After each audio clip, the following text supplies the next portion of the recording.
नमस्कार, आप देख रहे हैं विश्व की खबर और मैं हूं आपके साथ वंदना राठौर। चलिए रुक करते हैं इस वक्त की बड़ी खबर की ओर। गुरुग्राम में उद्योगपतियों के साथ बैठक के बाद सीएम सैनी की प्रेस कॉन्फ्रेंस। जी हां, प्री बजट पर लिए गए सुझाव को सरकार ने बजट में किया शामिल। आज उद्योगपतियों ने सरकार का किया धन्यवाद। पिछले वर्ष की तुलना में 129% ज्यादा बजट इस बार पेश किया गया है। सरकार की नीति एमएसएमई को बढ़ावा देने के साथ उद्योगों को मजबूत करने की है। हरियाणा में 10 नए आईएमटी स्थापित करने की सरकार की योजना है और औद्योगिक क्षेत्र में इंक्यूबेशन सेंटर बनाए जाएंगे। बुनियादी ढांचा मजबूत करेंगे। मेक इन इंडिया आत्मनिर्भर भारत बनाने के लिए हरियाणा सरकार पहल कर रही है। अवैध इलाकों में बने उद्योगों को वैध करने का निर्णय लिया गया है। राय, बवाल और मानेसर में श्रमिकों के लिए खास व्यवस्था की जाएगी। फ्लिपकार्ट आ रहा है यहाँ, फ्लिपकार्ट भी बड़ा जोन एक यहाँ पर लगा रहा है। वेयर हाउस इंडस्ट्रीज काफी छोटी इंडस्ट्रीज शहर के अंदर अभी भी बसी है। वो एसएसआईटीसी सोना रोड के ऊपर बनने का कोई ऐसा प्रावधान किया है कि उनको बाहर निकाला जाए, आप उनको जगह दी जाए? नहीं, देखिए वो अपने अपने तरीके से हमने जब जोन बनाए हैं और छोटी इंडस्ट्री एमएसएमई है उसके लिए भी हमने प्रावधान किए हैं। हम उनको सुविधाएं दे रहे हैं। ये तो व्यक्ति अगर कोई बाहर आना चाहे आइए ना, हमें कोई आपत्ति थोड़ी है। गुरुग्राम को पूरे देश में इंडस्ट्री हब के रूप में जाना जाता है। यहाँ पे कादीपुर और दौलताबाद अवैध रूप से भी इंडस्ट्री हब एरिया बस गया, उनके लिए बजट में प्रावधान या वो भी करना है। मैंने अभी बताया ना कि 129% का हमने ज्यादा बजट दिया है। सबके लिए है ये सबके लिए है।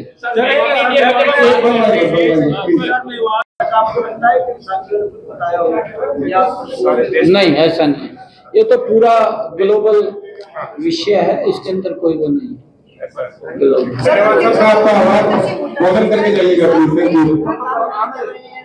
है। ना, मैं तो भूपेंद्र सिंह हुड्डा की भी चिंता कर रहा हूँ। किसने कहा चिंता नहीं कर रहा? मैं सबकी कर रहा हूँ।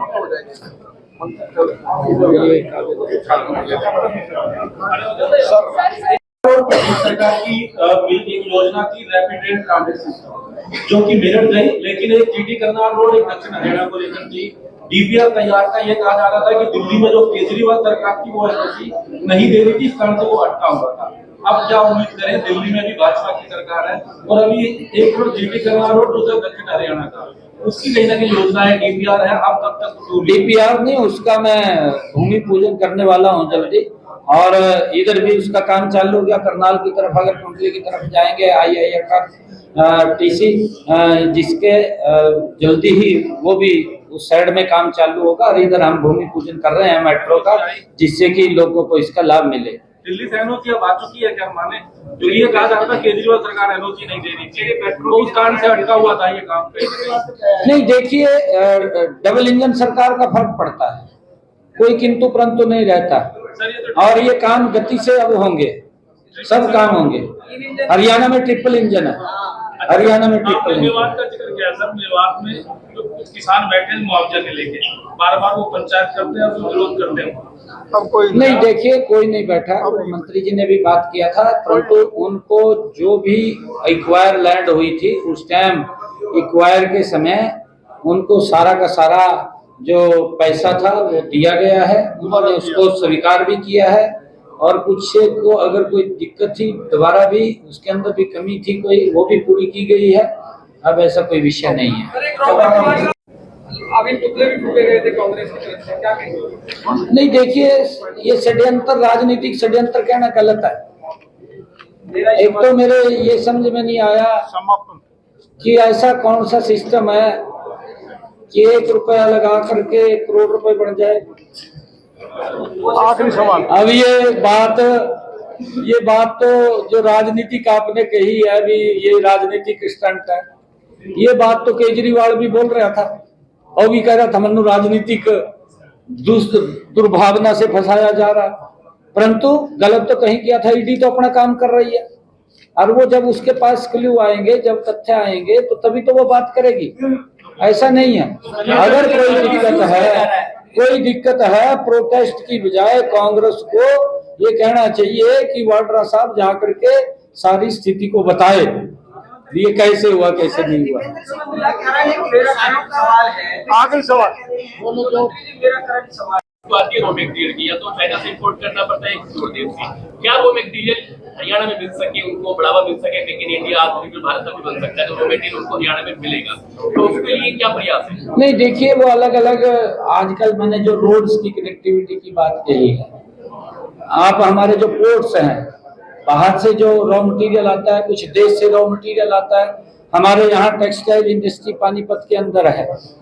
टेक्सटाइल का हमारे जैसे यहाँ कपास की खेती होती है, वो उनको रॉ मटेरियल मिलता है, और जहाँ और रॉ मटेरियल बाहर से आता है, वो अब उतना समय नहीं लगता जो समय पहले लगता था 2014 से पहले।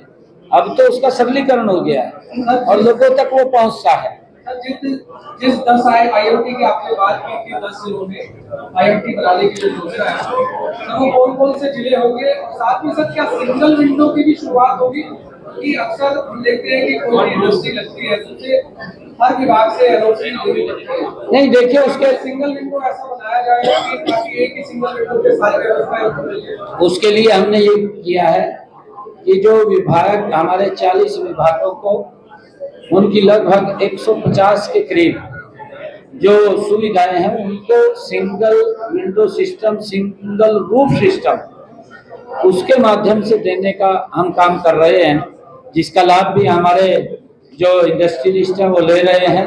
और उसके अंदर मैं बताना चाहता हूं, अगर हमने ये अधिकारियों को इस बात को लेकर के भी कहा है, और उस बात का मैं भी स्वयं ध्यान रख रहा हूं कि अगर कोई व्यक्ति एक एप्लीकेशन इंडस्ट्री लगाने के लिए देता है, मात्र 15 दिन के अंदर उसको पूरी एनओसी के साथ उसको देने का काम करेगा।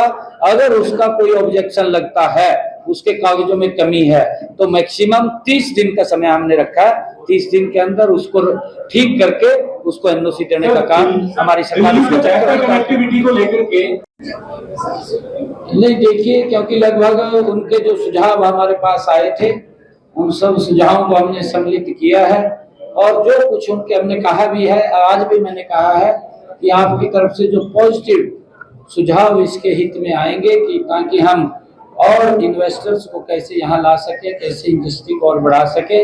क्योंकि इसके लिए एक हमें सबसे पहले तो रोड का इंफ्रास्ट्रक्चर बहुत जरूरी है, रोड के साथ साथ रेलवे की कनेक्टिविटी जरूरी है, और एयर की कनेक्टिविटी जरूरी है। हरियाणा के लिए ये तीनों चीजें आदरणीय प्रधानमंत्री जी के नेतृत्व में हमारी डबल इंजन की सरकार ने इन 10 वर्षों के अंदर मजबूती से वो खड़ी की है। और आज अगर हरियाणा के अंदर रोड की कनेक्टिविटी की हम बात करें, तो किसी भी कोने में अगर हम खड़े हों और हमने दिल्ली एयरपोर्ट पे पहुंचना है, तो मात्र 2.5, 3 घंटे के अंदर हम पहुंच जाते हैं।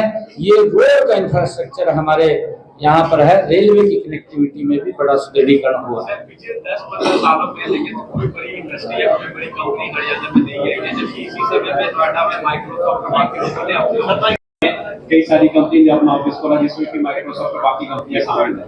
अब जैसे जेवर एयरपोर्ट भी ऑलमोस्ट बनके तैयार है, तो गुड़गांव का जो बेनिफिट हुआ करता था कि एयरपोर्ट के नजदीक है, तो वो भी खत्म हो जाएगा। इसमें नहीं, देखिए, ये ना एक मिनट, आप नेगेटिव की तरफ से बात मत करिए, पॉजिटिव की तरफ करिए। नेगेटिव की तरफ बात करना अच्छा नहीं हमारे प्रदेश के लिए। हमारे यहाँ पर इतनी इंडस्ट्री आ रही है, हमारे यहाँ स्पेस कम पड़ रहा है, आप देख रहे हैं ना, स्पेस कम पड़ रहा है, तो हम उस क्षेत्रफल को बाहर बढ़ा रहे हैं।